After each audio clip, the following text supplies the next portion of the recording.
Na dne mora objavili potápači zhrdzavenú hrču bronzu zo stroskotanej lode. Až v múzeu si niekto všimol malé ozubené koliesko.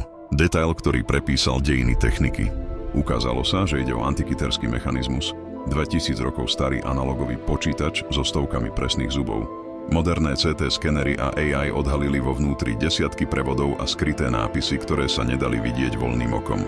Zrazu bolo jasné, tento stroj vedel simulovať celý mechanický vesmír, polohy Slnka, Mesiaca, planét, aj zatmenia roky dopredu.